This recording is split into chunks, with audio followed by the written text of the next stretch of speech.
With 2024 around the corner, if not already by the time you are listening or watching this, there is a missing element that most content creating entrepreneurs are not including in their business. Now, regardless of if you are more into the service-based industry or a product-based industry, you are likely going to be promoting something in this next year. Well, in this episode, I want to be diving through the main elements why you need to be recording native B-roll for your business. And not only why you should be recording native B-roll for your business, but why it's going to be vital for your 2024 strategy and some of my best tips on how to record yourself, especially as a solo content creating entrepreneur, especially because of how busy you are. So let's jump into this week's episode. Welcome to the Video Simplified podcast, where I help you simplify the video creation process to help you reach wider and connect deeper with the people that need you the most. From learning to use your camera to simplifying video strategies to help you grow your brand and share your vision using video. So let's jump right into today's episode. What is up, entrepreneurs? Welcome back to the Video Simplified podcast with me, your hostess, the mostess, Diana Gladney. I'm very excited to talk about this week's episode about recording native B-roll in your business, especially moving into this next year. Right now, we are deep into promotion season, and that will continue into the first quarter of 2024. And even if you're listening to this way after that, this will still be relevant. Most people don't even think about recording B-roll of themselves. They think I have to have like the Gary V and D-Rock model of somebody follow me around with a camera, and then I'll get B-roll of me doing stuff. And that may be at a later stage in the business when you can afford to have somebody, or maybe you specifically hire them out, maybe to catch you at an event or something like that. Then at that point, it makes sense. But that is not the only time that you need to have B-roll, nor is it the only time that you need to be using B-roll in your business. If you want to get more speaking engagements, you want to be on more podcasts, if you want to get more clients, if you want to get better sales even for your products, you need native B-roll. It is the missing element that a lot of people do not think about. When you look at a lot of the major issues surrounding like why only using third-party stock footage, which is the one category, and I say native or natural B-roll, and that's you doing your stuff, and it's stuff that you've actually recorded. Doesn't mean you personally, but it's stuff of you, not necessarily of some random brand person that otherwise in the world doesn't exist in your real life scope. They are somebody you see on Storyblocks or what have you. And that's the problem. Everybody and their mother has access to Storyblocks. And it's really only a few companies that are around there that have, really good third-party B-roll content that you could leverage. And that's like Storyblocks, Motion Array, even Artlist is recently going into the B-roll industry and stuff like that. But everybody's library is vast. And I think probably Storyblocks has the best handle on it. And then you have different photo-based companies like Unsplash, you have Pexels, and there's a handful of good stock footage websites for like if you're an African American or a Black or a person of color. And I specifically like to use Black Illustrations, Nappy.co, and then one that I recently came across called Mocha Stock that I like a lot. And that's cool because especially if your ideal target audience is someone that is a person of color or they're Black, then it makes sense for you to have stuff that's representative of the market. And that is the key. When you are marketing and you have something that looks like everybody, it's not attracting the right person because they don't see themselves represented in the marketing material. It's corny and as country as it sounds, when you think about like the early 2000s marketing model for McDonald's, and they came out with the phrase dollar millionaire. Corny as hell, but everybody was singing the jingles, and they started to do, and again, this is, you can tell it was in certain regions, in certain areas or what have you, predominantly Black market, certain channels, certain times, certain stations, they aired, you would see Black people in the marketing. It would be more of a hip hop type vibe to it. And they talked about stuff that was on the dollar menu that they were putting in certain regions. And if you don't know, when you go to a place like a McDonald's in the Eastern region versus the West Coast region versus what they have down south, the menu varies. Even when you go to other countries, the menu vary. And I like this a lot, specifically in recent marketing, you'll see people representative of that market. Same copy, same elements, and they'll make small changes, but it'll be different people that speak to who they want to buy, where it's being aired. The same is true with your business and your social media marketing and whatever it is that you're doing. And when you're specifically talking to your ideal target audience, that ITA or your avatar on your YouTube videos, same rules apply. If you're stuck using, just because the content, like if I say podcasting, just because 4 people that have an example of podcast of your ideal target audience, that doesn't work. And that looks real corny to keep using the same stuff, because guess what? Everybody else and their mother is using the same stuff because everybody has access to the same third-party sites. So those same shots start to become more or less rather relevant. And you notice that those are parts that are a bit more ignorable. Doesn't make the video quote unquote less good or any less good, but it does start to become something that you become a little bit more numb to, even subconsciously. It's the same as when you hear people say like, share, subscribe on YouTube, even though they've given you 0 value. It's the first 3 seconds of the video. And you're like, why? Furthermore, you're not even asking yourself why. It just is ignorable. It's not even going in one ear out the other. It just is hitting a brick wall. It's going nowhere. That's not what we want in the visual marketing for our business. And when you think about video, especially for when you own a business, videos are the visual aspect of copywriting in action. So if we're doing all this work, investing in all these AI tools and all these copywriting services and tools and stuff like that to make sure the written area of the marketing makes good, just about every landing page for any marketer, for any business has a video associated with it, because it increases the audience retention rate and the way that people consume stuff. Because you'll click on a landing page for anything, the video starts playing with audio, or at least with captions. And as you continue to scroll down, most of the time it's with audio on the landing pages. And people are skip scanning and scrolling, looking at the major headlines of the copy on that sales page just to see what it's about. Is it specific to me? Or do they have the stuff that I want? They're still listening to the video. They're still listening to the copy. And if it's good, then they're watching the copy in the sales video. And so whether they start that video over or they're watching it because they're really engaged and hooked in what you're talking about, the copy is working. So remember, the video is the visual copywriting in action. Here's the thing. The way you start to cut through and have your stuff do a much better job than a bunch of jump cuts, a bunch of changes in music or whatever the case is, and not just having to have somebody try to stay locked on what you're saying only, have native B-roll for the parts where it makes sense. So when I say native B-roll, here's some of the shots and the stuff that you would need. When you think about what it is that you do, again, whether it's product or service based, it doesn't matter. You still need the native and that natural B-roll of you doing your thing. This could be recording YouTube videos, recording vertical videos. You're on stage giving a presentation, chatting with people after your talk, working in your office. You're on a Zoom call or a conference call. You're speaking with clients. You're giving interviews. You're being featured on YouTube channels. You're journaling. You're typing. You're creating and working to build your physical and digital products. You name it, you should have B-roll of you doing this stuff, because you probably are doing it every week, and for sure every month you're coming across all of these different elements in your content. And no matter how busy you are, I want you to remember this is B-roll, not A-roll. Me talking on camera right now, like if you're listening to a podcast, then you're not hearing anything else, but there is an audio version of B-roll as well. When you listen to a site like NPR, and they're talking about an interview that they did, and then they'll describe it, talk about it, give the circumstances. Maybe you hear some environmental noises like birds, or if they're talking about a zoo, you'll hear kind of like zoo stuff. And then maybe it's an interview with a specific zoo handler or whatever, and they're talking about the recent attraction or a new attraction coming. Then it cuts over to the interview. That would be that audio type B-roll. So even if you're a podcaster or you're doing audiobooks or whatever, you still can do elements of B-roll and stuff like that.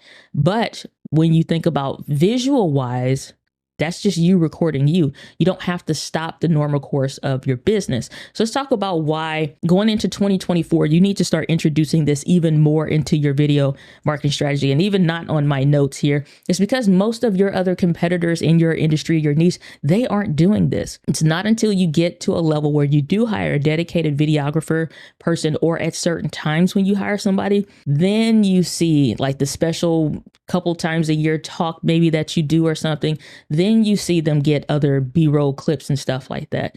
That's once a year. And then you don't have anything else. You just have you. That's not enough. So number one, guaranteed you're going to be launching a product or a service in this next year. Guaranteed you're going to have some brilliant idea, and B-roll of you doing your stuff needs to be an element of that. Number two, you're going to have promotional content that's necessary in your launch strategy that you're going to need this stuff for. It's not just for the ads and all of that, but think about your regular videos that you post on your channel outside of the ad. Okay. This could be Instagram ad or whatever, or a regular YouTube ad, Google ad. It doesn't matter. Some type something, even if you're just posting this on your Instagram or LinkedIn feed.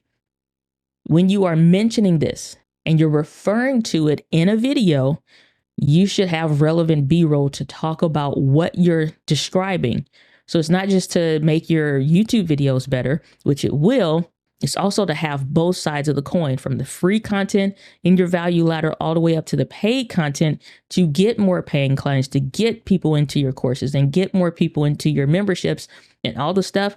You have both sides of the coin, or both sides of the equation, essentially fulfilled. The other thing is that this makes your life easier when it comes. When you're not in the middle of a launch, you're not thinking of how can I better prepare for my next launch. You're thinking about whatever is on your plate at the moment. This is starting to think ahead and pre-plan and really stay focused on the business, not just from the admin side of it. Because it's not until you get ready to do a promotion, then you think, oh crap, what sales videos do we need? What promotional videos do we need? How should we segment this in the podcast? How should we segment this in the YouTube videos? It's too late, because now you got to play catch up to when you could have got this stuff done 6, 12, 3 months ago, a month ago, even just having a little bit of foresight and just doing a little bit of planning. Now, the next thing is to make sure that you're recording better native B-roll than just something that's just like the same old, or you only got like 1 or 2 clips or whatever. This expands your library of B-roll, which we'll talk about in a second. But let me tell you how you can get this done. Number one, think about your busiest day and your busiest week. This is the best time to get B-roll. Sounds counterproductive, I understand. Sounds like it's going to be in the way. It is not. Let me show you how we do this.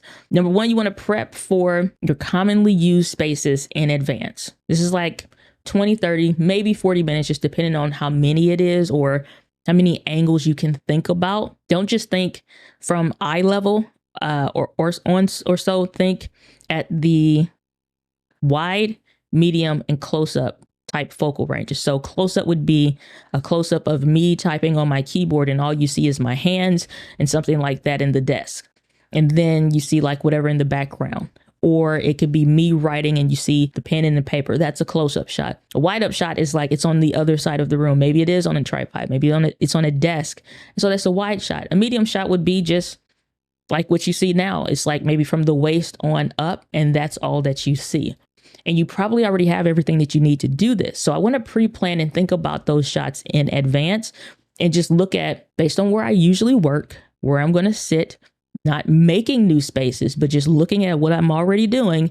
Where are the angles potentially? This is easier to show yourself on a camera. Just take your smartphone and sit it up to see what that shot looks like. If you like it, take a picture of it so you can know that that's the angle, or you can put a piece of gaffer's tape on your desk or something so you know that's the angle. Even if it's on the floor, put a piece of gaffer's tape. I like to go a little bit gutter, and I'll put like a Sharpie. So even though you mop over the floor and all that, the Sharpie won't come up. If you need to get that off, you can just use like rubbing alcohol, and that works great. And so I put a piece of marker so I know, put the tripod leg here, put the, mini vlogging tripod on the desk here, so I can replicate that shot. I want to use stuff that I don't have to dismantle my existing stuff and just use extra stuff that I probably already have lying around. The tripod that I upgraded from the first thing you ever bought, or something simple like an Amazon Basics tripod that's like $16, weighs nothing, takes up no space, and easy to use. Maybe not your daily driver, but it could be.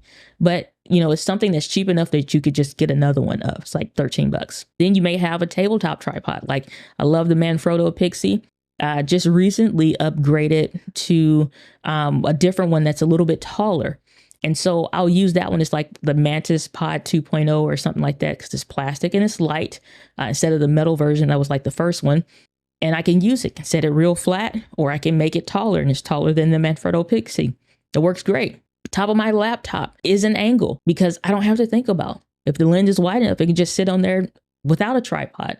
So I'm thinking about all these different little angles, and all I'll do is take a picture, save it to a Google Drive or Dropbox so you know to reference that shot in the beginning. So I'm just taking and looking at what are the different angles. I also like to use a tabletop just thing that stays on clamped to the desk. That never moves, stays in the same spot. So now all I need to do, use my quick release plates, which a lot of you guys know I used the Ulanzi quick claw release plates for the longest, but I recently switched over the last month or so to the Falcom F38 ones. And those just slide in instead of having to clamp down, because sometimes I don't always get it.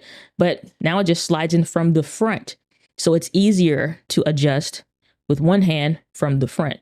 So I switched to those just because that small efficiency helps to save more time. So I do that. You can use camera options. I like to use a couple things, a spare phone that you already own, a GoPro. I like to use that because sometimes I can get those unique shots, or it makes a shot that's super close, like the laptop sitting in front of me. Put the GoPro there on the thing and it works fine. You only need a few minutes. So this is not something that you need to focus on or worry about. You don't need audio for this. This is not something you need to focus on or worry about. Why? Because it's B-roll. So you can get audio if you want to, but I would not stress about that. That's not important. And pro tip, if you mess up the shot, if it's focused on the wrong thing, it's a creative look. If it's overexposed, turn it black and white. There's no way to really make something that's completely unusable. So something where it's focused on the microphone instead of focused on your face now becomes B-roll, and it's great B-roll when you're talking about podcasting. Why? It's focused on the microphone. Doesn't matter that it's not focused on your face. Overexposed or underexposed, turn it black and white. It works great, and it has now a stylistic look instead of it being supposedly cinematic or whatever. Especially like you get the white balance like super wrong or whatever. All kinds of stuff happen when you're recording, but this is why you at least figure out the shots ahead. Figure out the ideal settings ahead. I'll save it to something like my memory recall settings in my Sony cameras, and that works for me. I like that way better than anything else. The GoPro is like set it and forget it. The phone is a third option, honestly. My camera is always going to be the first one because I can just switch it to the vlog-based settings. It looks great. I need to do minimal tweaking, and I just set it up. If you want to set it to manual focus so it stays on a specific area, you can do that, but I don't put too much extra thought into that. The next thing is that on my busiest day, I'm recording B-roll. Think about it. Your schedule is already everything that you need. You don't need to make up shots. You don't need to pretend to record, because quiet as kept, people can tell it's fake. Right? It's like you can always tell when somebody's fake in a meeting versus they're actually in a meeting. Like when you look at commercials and infomercials or stuff you watch on YouTube, you can always tell a fake something versus a real thing. So it's just better to actually be recording a video, actually be on a call, actually be laughing, because it's so hard to fake laugh instead of just doing the real thing. It's so funny. I just got back my photos that I was taking. As Anna Hill, she's amazing.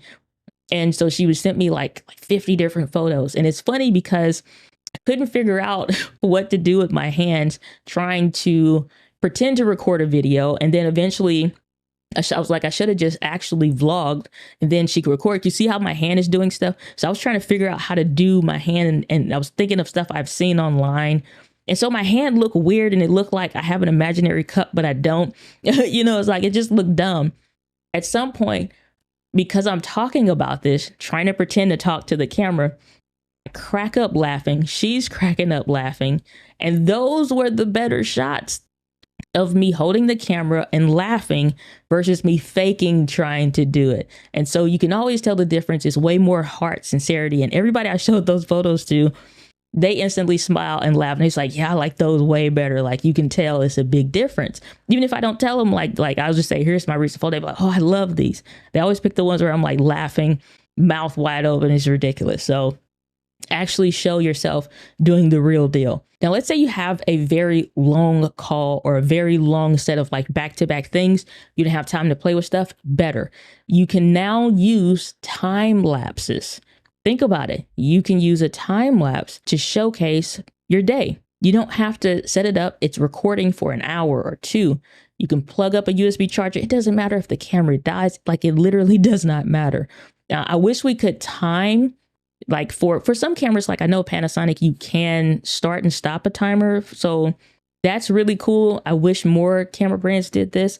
You also have your smartphone apps, like the new Sony camera apps that have come out, and you can control it from there. But what I really like to do is just keep it slightly out of the shot. So if this is my cup here, and you can see just now here, it's out of the shot, but it's obviously still within arm's reach. But if I put my camera just slightly out of arm's reach, I can just go and do something like this, or keep it like here so you don't see my arm kind of move.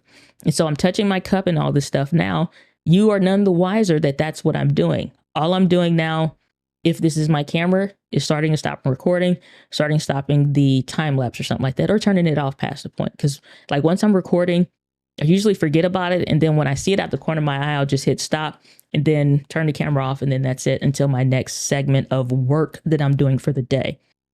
Even breaks, stuff that you're doing where you finally take the headphones off, put them down, slide back, and you're like, oh, finally, or whatever. That could be B-roll of you showing how stressed you are and how annoyed you are. Just like, oh my gosh, like I cannot believe this.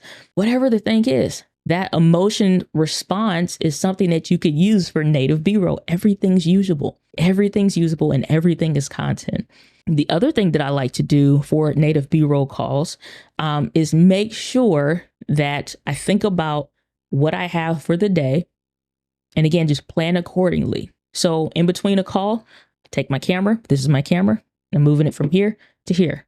That's a new shot. Taking my camera, moving it from here to the computer. You notice how all of these are still within arm's reach, but they are just slightly out of the shot of this camera.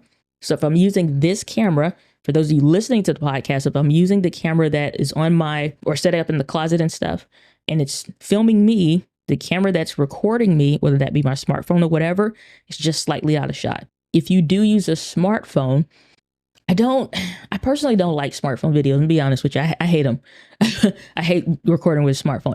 10 out of 10. I hate recording with a smartphone. I would much rather just have a secondary camera. That's my personal preference because I know exactly how to get the look that I want super quick. The phone, I got to play with settings. It's all touch based. And I'm like, oh, did I press and hold long enough to lock it? Or I got to drag it for this or pinch. And I'm like, oh, that's pinched in too much. It's too much nitpicky small stuff. I hate it personally. But I don't let that stop me from getting the shots that I need.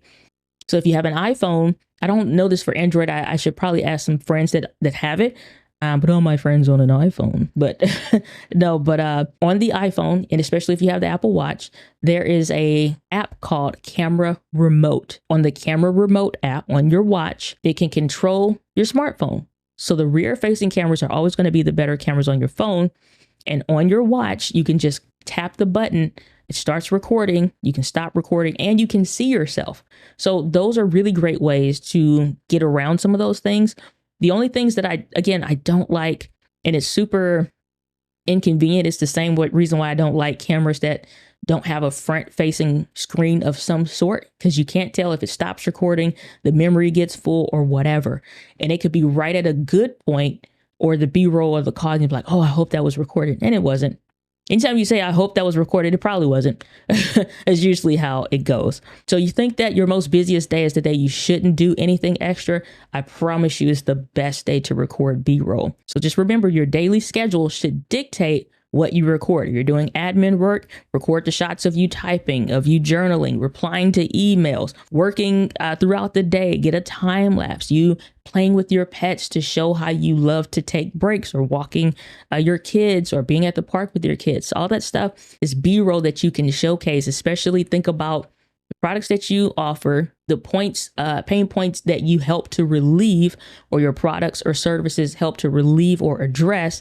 And you can show those elements as well. You don't have to show your kids' face. You can show their feet. You can show their hands. You can show the back of their heads. You don't have to show their faces at all. And it still conveys the same things. And you can show from afar, so you don't even have to show the who or the where or any of that stuff. You can still keep it very much so easy to still show it a little bit if you want to. And a major pro tip here is to create a native B-roll library. This is by far one of the best creative decisions that I've made in my business. And that is to, the same way you think about the library in something like a Storyblocks, you need your own library of your own native B-roll stuff. And the way that I order mines is going to be alphabetically based on the manufacturer of the thing. So think about a company like Sony that I talk about a lot, is specifically the camera brand that I love to use. And there's all kind of different models. Based on all the cameras that I've owned, based on all the different models and stuff like that, we have a folder called Sony, and then we'll have subfolders inside of that of each model name and all of that. And inside that would be specific features of, certain things. The camera with the lens off, the certain like camera like the ZV-E10 with the lens on, or a close up of the button. So the most commonly used things we'll talk about. Even my book, the One Right video I have of me reading my own book, me flipping the pages. All of this stuff is native B-roll. So when it comes to you, even if you're just starting with you, maybe you do a lot of tutorials or doing a lot of coaching, that's fine. Get stuff of you recording. And the way that I do my stuff that's specific to me, there's a folder called Diana Actions. And so in that folder is a bunch of me doing stuff. Everything that I talked about, you probably saw a video across somewhere in this podcast episode so that you can actually see what I'm talking about. The way we make it easy to find that stuff is to go ahead and name the file. So it's not C100-203 or storm underscore whatever, whatever, based on the different camera names or how the SD card saves it. We'll rename that file exactly of that thing. Diana holding the Sony ZV-E1, Diana holding the Sony ZV-E10, Diana recording a podcast, Diana speaking on stage at such and such event for the specific year. So when we search for something, all of the trigger words and keywords that will help us find that specific clip again is there. This is something that we update every single week, every single month, as we're recording new B-roll clips of different things, of me updating stuff. So like there's some things that I was making notes of that we need new B-roll for. And it's like, oh yeah, it's been a while since I've recorded new B-roll for this. So we update the stuff. And guess what? From year to year, as I change, and especially because like I have dreadlocks, so my hair keeps getting longer. If I was still showing stuff from when I first cut my hair or when I still had a relaxer, people know it's old as hell. They'd be like, you got dreadlocks. And everybody made the worst noise about me still using my headshot from 2019. And I finally updated it to one with how my hair is now, the way I look now. And then I even got a recent one updated that Anna took for me at eCamp's Creator Camp of like me with my book and all of that stuff. So, the same way you need to update headshots and all the rest. Granted, like I said, I did a bad job of updating mine for forever, but we have native B-roll and a B-roll library of that, and add those photos to it. Those are all things that are referenceable elements in the what you're doing that could be stuff that you include. So even if you have an ebook, you have a tablet, you have a phone, record yourself reading your stuff. You got a PDF of something that you're giving away for free, record yourself going through it and using it. If you have kids, nieces, nephews, a spouse of some sort, a friend, anybody can hold the camera. You set up the settings, put them in your spot, say, can you hold this for me? They're like, I don't know anything. That's great. Just hold it. And just do this slightly, just a little bit, just like that. Show them exactly how, have them try it and do it like 3 or 4 times. That's it. Especially like on the days where you're just recording stuff like keyboards and all of that. Promise you have somebody that can help you with this. And in an upcoming episode of the podcast, I'm going to be talking about why you need to be doing a vlog, because there's just some things, some elements of marketing content material that you're going to need, use, and wish that you had, that is only going to come from a vlog. And it goes beyond just the marketing stuff, but we'll talk about that in a future episode. That's where I'm going to leave it for this week's episode of the Video Simplified podcast. If you've been getting value out of this and you have not left a rating or review over on Apple Podcasts, I don't know how YouTube is going to handle this in the future, but over on Apple Podcasts, can you please go over, scroll down, click on the Video Simplified podcast, hit that 5 stars. If you've left one in the past, get an updated one. Put it in there. What did you learn, love, and like out of these episodes? Let me know. I really want to see way more ratings and reviews on the podcast. But that's where I'm going to leave it for this week's episode. Since I love to end all of them, the winds of life blows on us all, but it is how you set your sails. That got so passion. I'll see you on the next episode of the Video Simplified podcast. Take care. Thanks for tuning into this week's episode, but the value doesn't stop there. For more in-depth trainings, courses, and growing your brand using video, join the Video Simplified community at videosimplified.live.